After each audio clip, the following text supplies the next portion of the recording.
के लिए भी अब छुट्टी हो ही गई है, तो हम लोग वहाँ भी मिलेंगे उनसे, अध्यक्ष जी से, और सारी बातों को रखेंगे, उसकी ड्राफ्टिंग करेंगे। खैर उन्होंने सारे जो हम लोगों ने ज्ञापन दिया था, जो सारे बिंदु थे, उन्होंने उसी समय उसको फैक्स कर दिया, और प्रधानमंत्री जी को भी उन्होंने फैक्स कर दिया डायरेक्ट। वहीं से उन्होंने अपने ऑफिस से ही 5 मिनट के अंदर उन्होंने फैक्स किया, सारी बातें बताई, और जो अध्यक्ष है शिक्षा के स्थायी समिति के, उनसे भी बात करके सारी प्रकरण को बताया, और बात भी की, बात कराया भी हम लोगों से।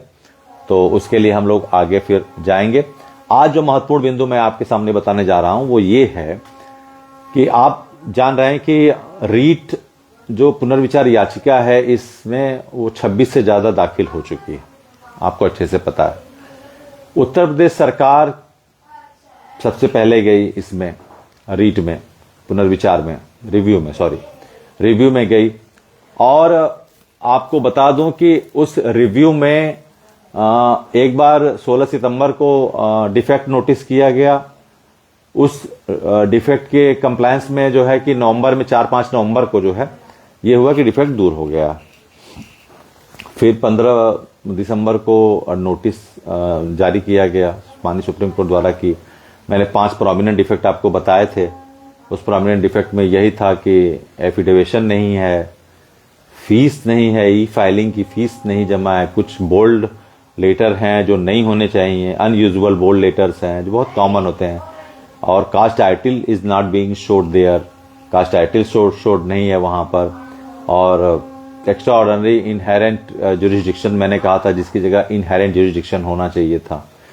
मतलब इनहेरेंट जुरिस्डिक्शन की जगह पे वहां पर एक्स्ट्रा इनहेरेंट जुरिस्डिक्शन लिख दिया गया है, जो बहुत मामूली चीजें हैं। तो उसके विषय पे हमने अपने जो प्रदेश अध्यक्ष जी से बात किया, एमएलसी साहब ने तुरंत इसको संज्ञान में लिया, एसीएस साहब को कहा, और वो फिलहाल सुप्रीम कोर्ट बंद है, लेकिन वो डिफेक्ट अभी दूर हुआ नहीं है। सुप्रीम कोर्ट की साइट इतनी लेट अपडेट नहीं होती है, मुझे जो लगता है लेट इतना अपडेशन नहीं होता है, और सरकार लगी है। लेकिन सरकार की ब्यूरोक्रेसी पे थोड़ा सा हम लोग फिर अपने एमएलसी साहब से बात करेंगे कि इस मुद्दे पे जो ब्यूरोक्रेट्स हैं उनको थोड़ा सा बात करिए कि ये बहुत ही संवेदनशील मुद्दा है, इसमें किसी भी तरह की लापरवाही नहीं होनी चाहिए। 2-2 बार अगर नोटिस हो रहा है तो कहीं ना कहीं ये लापरवाही बता रहा है, ये कैजुअल अप्रोच को बता रहा है कि अप्रोच थोड़ा सा जो ब्यूरोक्रेसी का है वो थोड़ा सा कैजुअल हो रहा है। तो हम चाहेंगे कि माननीय जो है विधायक जी इस बारे में बात करें, हम बात करेंगे भी, और माननीय मुख्यमंत्री जी का जो आदेश होता है वो अध्यादेश की तरह होता है, उसका पालन हर विभाग करता है। लेकिन कुछ चूक हो रही है जिसके शिक्षक बहुत परेशान हैं। आज प्रथम दिन है इस नए वर्ष का। मैं आपको इन विषयों पर इसलिए बताना चाह रहा हूं कि हमको बिल्कुल सारी चीजों को लेकर सेंसिटिव रहना चाहिए, सारी चीजों को लेकर सतर्क रहना चाहिए, सारी चीजों को लेकर जागरूक रहना चाहिए, अलर्ट मोड पे रहना चाहिए कि क्योंकि हमारी नौकरी से जुड़ा मुद्दा है, तो हमसे ज्यादा तो अलर्ट कोई रहेगा नहीं। तो इस विषय पर चूंकि 2 तारीख के बाद जो है कि सुप्रीम कोर्ट खुलेगा, तो हम ये चाहेंगे कि वो अपडेशन पूरा हो जाए और वो डिफेक्ट फिर से नहीं होना चाहिए। क्योंकि अब तो समय यह है कि कंपाइलमेंट हो और क्लब अप होके सारे डिफेक्ट दूर होके उसकी हियरिंग की डेट पड़े, ताकि समय बीतता जा रहा है उसकी हियरिंग को। और मैं आपको बता दूं कि अभी जितनी रीट हुई है, जितनी रिव्यू हुई है दाखिल, उन रिव्यू में एक भी कोई मैं आपको कहूंगा कि अच्छे फेस वैल्यू का जो प्रीमियम काउंसिल जो वकील होते हैं वो किसी ने नहीं बताया, चाहे वो कोई संगठन हो या कोई पर्सनल पीआईएल हो या फिर सरकार की तरफ से भी जो उनके जो है कि काउंसिल होते हैं। अभी कोई भी संगठन या फिर कोई भी उस तरह से किसी भी प्रोमिनेंट फिगर को लेकर, एक काउंसिल को लेकर किसी ने भी उसको एक्सपोजर नहीं दिया है, उसका नाम एक्सपोज नहीं किया। हमारे सभी शिक्षक साथियों का सवाल हमेशा आता रहता है, सर वकील का नाम बताइए, सर वकील का नाम बताइए, कौन वकील किया गया है। तो चूंकि मामला 25 लाख टीचरों की नौकरी का है, कर्मचारी इतिहास में इतनी बड़ी समस्या आज के पहले कभी नहीं आए थे। आज के पहले जब से ये कर्मचारी आए, नियमावली बनी है, कर्मचारी इतिहास में इतनी बड़ी संख्या प्रभावित होने वाली आज तक कभी ऐसी संख्या नहीं थी। तो मैं आपको बताना चाहूंगा कि इस विषय पर हम चूंकि हर पहलू पे ध्यान दे रहे हैं, कुछ भी चीज हमारी आंखों से छूट नहीं रहा है, कहाँ पे क्या अपडेट हो रहा है, क्या प्रोग्रेस हो रहा है, वो सब चीजें हम जान रहे हैं, सब चीजों को हमको पता रहता है। तो एक भी प्रोमिनेंट फिगर मैं आपको बताऊं कि एक भी प्रोमिनेंट वकील अभी किसी की तरफ से नहीं हुए हैं, ना जाहिर किया गया, ना बताया गया। और हम लोगों ने उस दिन जब प्रमोद तिवारी जी से बात की, सारी बातें हुई, तो जो कोर्ट में चीजें चल रही हैं उस विषय पर उन्होंने फिर अभिषेक मनु सिंघवी जी से बात की, जो आप जान रहे हैं कि बिल्कुल एक मैचलेस चेहरा है, चाहे वो क्रिमिनल केस का मामला हो, चाहे सर्विस सेक्टर का मामला हो। अभिषेक मनु सिंघवी जी एक बहुत ही प्रोमिनेंट फेस वैल्यू के वकील हैं। तो मैंने कहा कि चूंकि मैं 20-25 सालों से हम लोगों का संबंध है उनसे, तो हम लोग थोड़ा सा अनौपचारिक बातें भी करते हैं। तो मैंने कहा कि नेताजी बहुत ज़्यादा समस्या है इस विषय पर और हम बहुत परेशान हैं। हमको चूंकि ठीक है, हम ये मान के चल रहे हैं कि सरकार भी गई है, संगठन भी गया है, लेकिन चूंकि लड़ाई हमारी अपनी खुद की है, हम खुद इसमें पीड़ित हैं, तो इसमें हमारा अप्रोच भी मायने रखेगा कि हम पता चले कि कोई भी चीजें इस तरह की ना हो जिसमें अन्यथा की स्थिति कोई बने। मेरा कहने का मतलब आप समझिए कि इसमें कोई भी चीज ऐसा न बने कि काश शब्द आए। काश शब्द नहीं आना चाहिए। काश शब्द आने का मतलब है कि हमने समय रहते अपने प्रयासों को परिणत नहीं किया। अगर आप समय रहते अपने प्रयासों को परिणत नहीं करते हैं, समय रहते अगर अपनी समस्या को सार्थक समाधान नहीं देते हैं, तो ये आपकी पुरुषार्थ की बहुत बड़ी कमी है, बहुत बड़ी समस्या है। क्योंकि का बरसा जब कृषि सुखाने, अगर आप समय रहते अपने समस्या पे ध्यान नहीं देंगे, चीजों को नहीं नर्चर करेंगे, तो आप फिर कल को ब्लेम करने के लिए भी अधिकृत नहीं। तो हमने वो यही कहा, सरकार भी गई है, लेकिन कोई भी एक प्रीमियम वकील नहीं। तो हम लोगों ने बात की, हमने कहा कि हम लोग इस मुद्दे पर चीजों को, संघर्ष को आगे बढ़ाना चाहते हैं, हम बात करना चाहते हैं।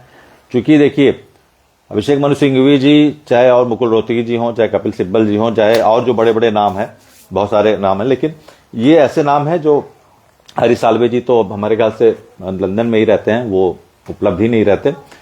तो हमने कहा कि चूंकि इतना बड़ा मामला है और हम इसमें चांस नहीं ले सकते, we do not have any second chance.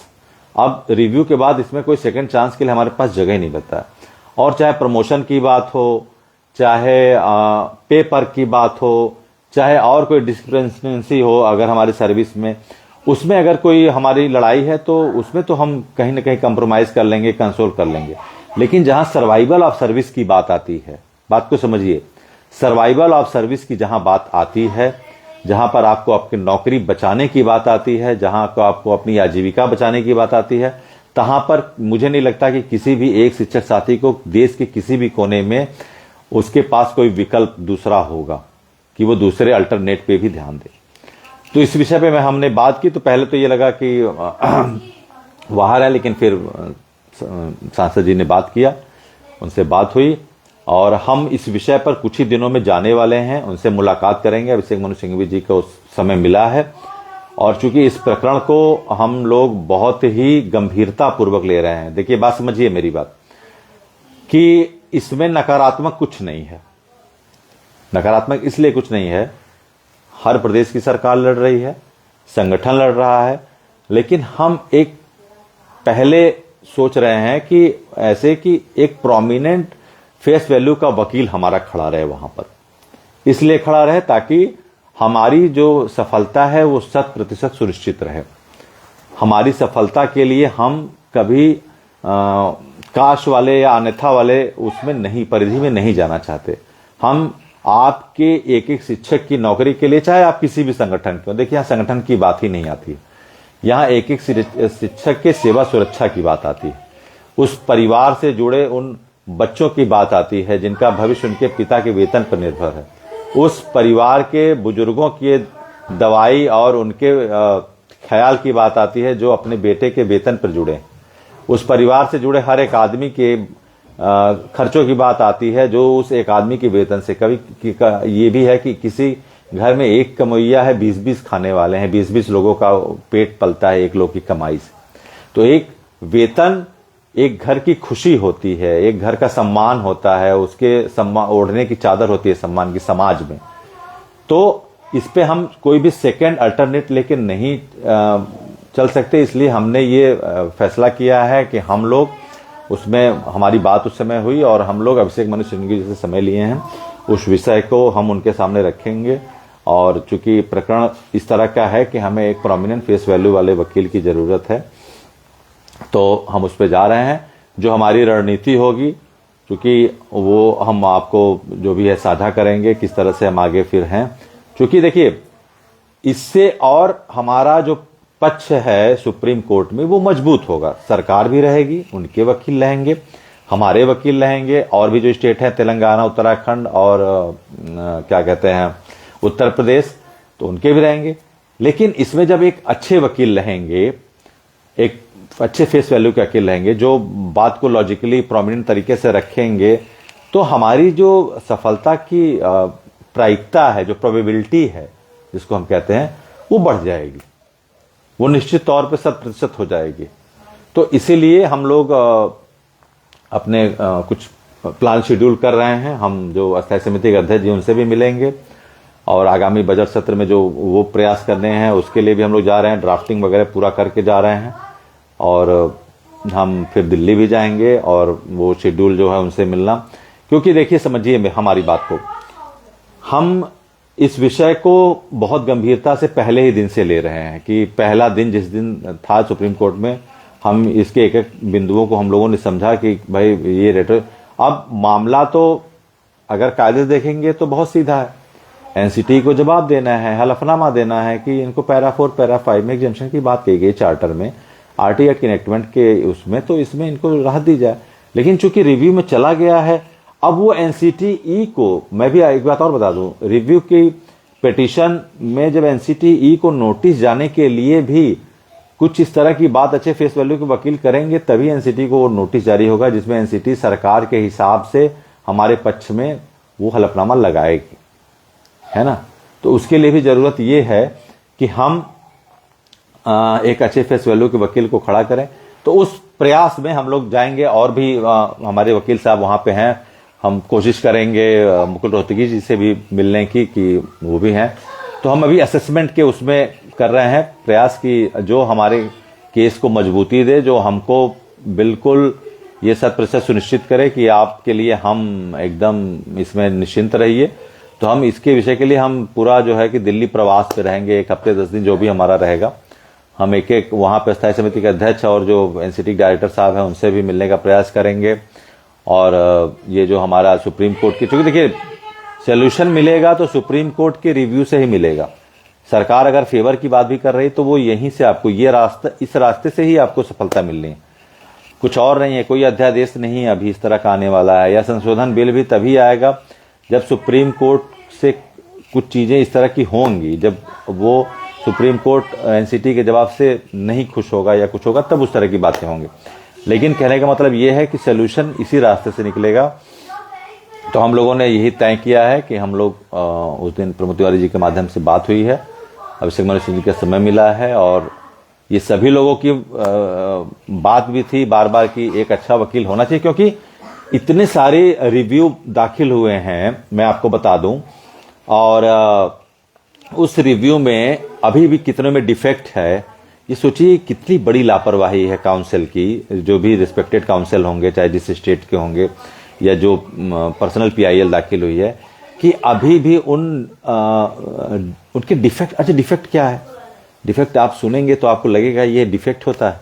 Defect में बहुत ही बेसिक चीजें की, मतलब आप सोचिए फॉन्ट की गलती है, मिस स्पेल्ट वर्ड है, ठीक है, एफिडेविशन नहीं दिया गया है, या उसके सीक्वेंस, पेज के सीक्वेंस में कोई दिक्कत है, जो फाइलिंग करते हैं, कंपाइलमेंट करते हैं फाइलिंग की, उसमें कोई समस्या है, वो हो सकता है इरेशनल हो, वो सीक्वेंस में ना हो, उसकी कमी होती है, उस पर पॉइंट आउट करते हैं। क्या हाईलाइट करना है, क्या नहीं हाईलाइट करना है, क्या टाइटल रहेगी, क्या सब टाइटल रहेगी, कहाँ पे रहेगी, कैसे रहेगी, यही सारे डिफेक्ट होते हैं। डिफेक्ट का मतलब ये नहीं है कि कोई बहुत कोई ब्लंडर है, कोई मैसिव चीज है जिसमें बहुत समय लगेगा, बहुत किसी आउटसोर्सिंग से काम कराना पड़ेगा। ये सिर्फ घंटे, 2 घंटे, 4 घंटे का काम होता है। लेकिन थोड़ा सा कैजुअल चीजें चल रही थी और हम अपने प्रदेश के 2.5 लाख और देश के 25 लाख टीचरों के लिए कोई भी कास्ट की स्थिति नहीं चाहते हैं कि कास्ट की स्थिति बने। तो हम ये कभी नहीं चाहेंगे कि ये स्थिति में कि कल को ये कहा कि अरे अगर हम ये प्रयास किए होते तो यार तब तो ठीक रहता। तो निर्णय तो आपके पक्ष में हम लाने के लिए 100% सुनिश्चित हैं कि वो हम लाएंगे, लेकिन कुछ अप्रोच इस तरह की देख रहे हैं अभी डिफेक्ट को लेकर। अभी जो रिव्यू की तारीख नहीं हो पा रही है डिफेक्ट की वजह से, या फिर डिफेक्ट दूर नहीं हो पा रहा है, या कोई प्रोमिनेंट चेहरा नहीं है फेस वैल्यू का, तो हम सोच रहे हैं कि हम ऐसा चेहरा लाएंगे, हम ऐसे फेस वैल्यू के वकील लाएंगे जो हमारे केस को, जितने महत्वपूर्ण केस के लिए बहुत जरूरी है। जैसे बड़ी बीमारी होती है तो उसके लिए आप एम्स या बड़े डॉक्टर के पास ही जाते हैं, तो ये एक बड़ी समस्या है, इसको हम नेगोशिएबल ये नहीं है छोटे तरीकों से, है ना। तो इसके लिए हमको जाहिर सी बात है, हम लोगों ने बहुत समझा, जाहिर सी बात है कि इसके लिए हमको किसी बड़े काउंसिल की जरूरत है, वही इस समस्या का समाधान निकाल सकते हैं। क्योंकि रिव्यू में जाना ही समस्या का हल नहीं है, रिव्यू का स्वीकार होना, रिव्यू के स्वीकार होने के लिए उस तरह की दलील को देना, और रिव्यू में जो भी रिस्पेक्टेड हमारे जज हैं उनको भी सेटिस्फाइड करना और उसके लिए काउंटर करना, उसके लिए फिर उस तरह के सप्लीमेंट्री जो भी हैं उसको तैयार करना, इन चीज़ों के लिए आपको एक प्रोमिनेंट चेहरे की ज़रूरत है। इसकी अपरिहार्य आवश्यकता जो थी वो बिल्कुल इनएविटेबल हो चुकी थी, तब हम इस विषय पे आए हैं। कई लोग हमसे पहले ही कह रहे थे भैया एक वकील हायर किया जाए जो जरूर है इसमें वो करेंगे, क्योंकि हम नहीं चाहते हैं कि इसमें कोई लापरवाही हो। हम कह नहीं ठीक है, अभी समय आएगा तब मैं बताऊंगा, अभी समय उस तरह का आया नहीं है। और ये भी मैं आपको बता दूं, ये निगेटिव कहीं मत लीजिएगा कि हम लोग अब इसमें संघर्ष में आ गए, तो ये निगेटिव, इसमें सभी सरकारों का अप्रोच पहले से ही है। ये हम प्लान बी लेके चल रहे हैं, ये सेफ गार्ड लेके चल रहे हैं। सेफ गार्ड समझते हैं आप ना? सेफ गार्ड का मतलब ये होता है कि आपको जो संभावित अगर आपके साथ कुछ होना है वो भी नहीं होगा, उसकी भी प्रायिकता हम शून्य कर देंगे, कम नहीं शून्य कर देंगे। जो आपके साथ संभावित कुछ इस तरह की प्रत्याशा में, अगर आप जिसे डिप्रेशन में है कि ये हो सकता है, कहीं ऐसा ना हो जाए, कहीं वैसा ना हो जाए, है ना, मे इट बी, जो आप सोचते हैं मे इट बी, तो जो भी संभावित चीजें हैं उसको हम कम नहीं शून्य करने के प्रयास में लगे हैं। हम इसीलिए जा रहे हैं कि हमारी प्राथमिकता यह है कि हम अपने शिक्षकों को 100% उनकी सेवा सुरक्षा करेंगे। 100% सेवा सुरक्षा के लिए हम कृत संकल्पित हैं। इसलिए हम इस विषय पर आए हैं, हम लोग इस निर्णय पे आए हैं कि हमको एक अपने फेस वैल्यू के वकील को इंट्रोड्यूस करना पड़ेगा, ताकि हमारे देश के प्रदेश के सभी शिक्षकों की सेवा सुरक्षा संरक्षित रहे, सुरक्षित रहे, उस पर किसी भी तरह की आंच ना पावे। तो उसी संभाव्यता को हम लोगों ने खत्म करने के प्रयास के क्रम में इस तरह के अपने जो विधिक प्रयासों को एक चरण दिया है। इसको कुछ साथी हमारे थे, मैंने अभी व्हाट्सएप पर, तो वो कह रहे थे सर ऐसा ना हो वैसा ना हो, ये नहीं है, ये प्लान बी है। और हम जो है इसको एज ए सेफ गार्ड की तरह, जिसको कहते हैं प्रोएक्टिव, एक एक्टिव होते हैं और एक प्रोएक्टिव होते हैं। प्रोएक्टिव का मतलब ये होता है कि आपको कहीं से गुंजाइश ही नहीं है कि आपको कोई भी नुकसान होने वाला है, या आपके साथ कदाचित या किंचित किसी भी तरह की कोई नकारात्मक चीजें आपके साथ घटित हों। इसकी हम सुनिश्चितता आपके सामने रखते हैं कि वो बिल्कुल नहीं हो। तो हम 2-4 दिनों में जाने वाले हैं, जो भी रूपरेखा बनेगी आपको निश्चित करना चाह रहा हूं। वर्ष के प्रथम दिन मैं आपको और दृढ़ निश्चित करने के लिए आया हूं। मैं आज पहले दिन इसलिए आया हूं कि मैं इसलिए दृढ़ निश्चित करने आया हूं कि अब आपकी सेवा सुरक्षा 200% सिक्योर है। 100% पहले मैं कहता था, 200% सिक्योर है, क्योंकि हम जो है कि एक बड़े फेस वैल्यू के प्रीमियम एक काउंसिल को लाने जा रहे हैं, जिससे हम आपकी सेवा सुरक्षा पर कोई भी आंच नहीं आने देंगे। सरकार लड़ रही है, सरकार हमारे साथ है, और केंद्र सरकार भी हमारे साथ है। लेकिन हम चूंकि कोर्ट के जो भी विधिक जो कार्रवाइयां होती हैं कोर्ट में, उस विधिक कार्रवाई के परिप्रेक्ष्य में अपने पक्ष को मजबूत करने के लिए, अपने को सुरक्षित करने के लिए, अपने को एश्योर करने के लिए, जो हमारे हाथ में चीजें हैं उसको अगर हम नहीं करते हैं तो ये भी हमारी गलती मानी जाएगी, है ना, ये भी हमारा फॉल्ट माना जाएगा कि हमको यार उस समय ही कुछ इस तरह से करना चाहिए था, ताकि ये चीजें इतनी लेट नहीं होती, या ये चीजें इतनी कल को कोई कॉन्ट्राडिक्शन नहीं हो। तो कहने का मतलब यही है कि इसको you should not take this one as a negative. इसको नकारात्मक रूप में मत लीजिए, इसको और पॉजिटिव रूप में लीजिए कि हम अपनी लड़ाई को एक तरह से शील्ड दे रहे हैं, एक शील्ड दे रहे हैं, एक सेफ गार्ड दे रहे हैं, ताकि हमारा जो ये संघर्ष है ये प्रोटेक्टिव हो जाए। इस संघर्ष को किसी भी तरह की कोई भी असफलता की आंच ना आने पाए, और ये हम आपकी सेवा सुरक्षा को पूर्ण रूप से पूरे आपकी सेवा काल पूर्ण होने तक ऐसे ही सुरक्षित रखें। इस प्रयास में हम लगे हुए हैं। तो जो भी विषय होगा उसको फिर हम लोग अवगत कराएंगे। आप अच्छे से जान ही रहे हैं कि अभी अवकाश चल रहा है हम लोग का 15 दिसंबर तक है, और जो है कि सत्र भी शुरू होने वाला है।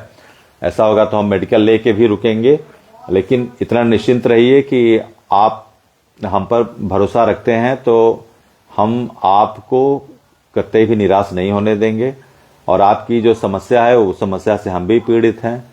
तो इसलिए इसमें किसी भी तरीके से हम कोई भी कोर कसर नहीं छोड़ने वाले कि किसी भी तरीके से हमारा हाफ हार्टेड इसमें एफर्ट हो। हमारा जो है कि पूरा प्रयास यही है, थारोली रहेगा कि जल्दी से जल्दी हमारे सभी शिक्षक साथियों को इस समस्या से निजात मिल जाए। तो इस 2 से 4 दिनों में हम जो है कि हमारी टीम जो है हम लोग जाएंगे, जो भी विषय होगा फिर अवगत कराया जाएगा, और लड़ाई हमारी जारी है, संघर्ष जारी है, सफलता जरूर मिलेगी। तो आप लोगों को यही जानकारी मैं साझा करने के लिए आपके बीच आया था कि मैं जा रहा हूँ। हम लोग अभिषेक मनु सिंघवी जी से मिलेंगे, इस पूरी उसका जो प्रेजेंटेशन होगा वो देखा जाएगा, किया जाएगा, बात को समझा जाएगा, इस बीमारी का क्या हाल है, किस तरीके से इसमें क्या चीजें निकल सकती हैं, क्या लूप होल बन सकते हैं, क्योंकि वो बड़े वकील हैं तो सारी बातों को बताएंगे। अब यहाँ पे मैं सार्वजनिक रूप से नहीं बता सकता हूँ आपको क्या क्या चीजें हैं, लेकिन इतना निश्चिंत रहिए कि जो भी उसके लीगल लूप होल हैं, जो लीगल इंटरप्रिटेशन बनेंगे, वो हमारे लिए बड़े कारगर होंगे, और मैं उस पर आपको बिल्कुल आश्वस्त करूंगा, बिल्कुल बताऊंगा।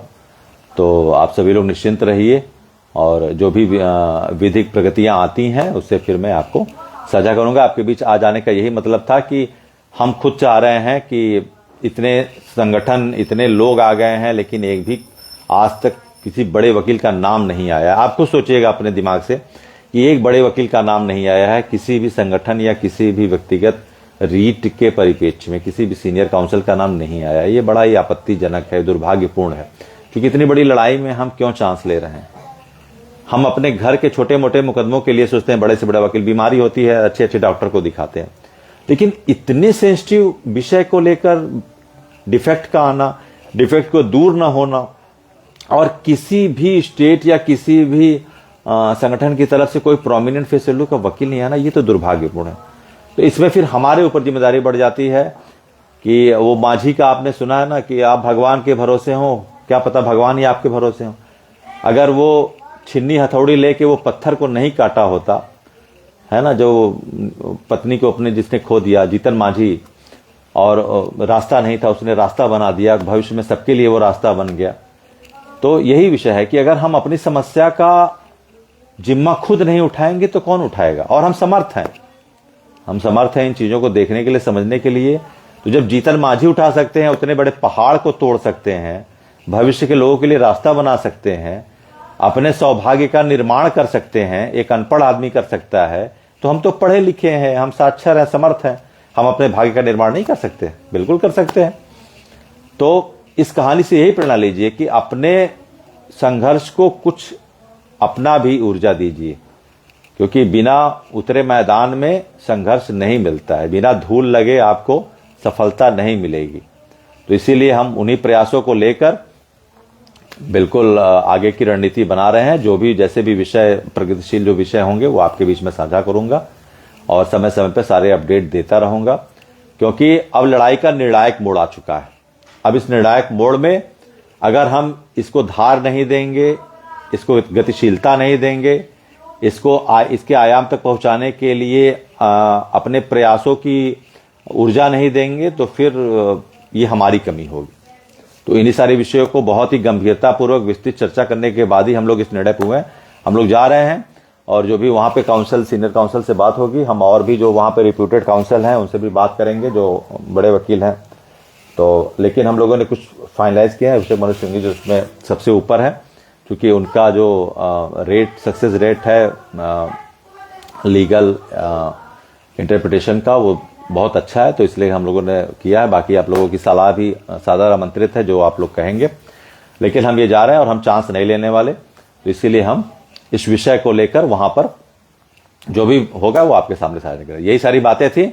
फिर जो भी होगा वो समय समय पे यहाँ से दिल्ली से, चाहे जहां भी हम लोग रहेंगे, भोपाल रहेंगे, चाहे जहां पे भी रहेंगे, आपको समय समय पे साझा करते रहेंगे। आप लोग एकदम निश्चिंत रहिए, आपकी नौकरी कहीं नहीं जाने वाली है, और आपकी नौकरी आज हम लोगों ने अपने प्रयास से 200% सुरक्षित कर दी है, ये भी आप जानिए।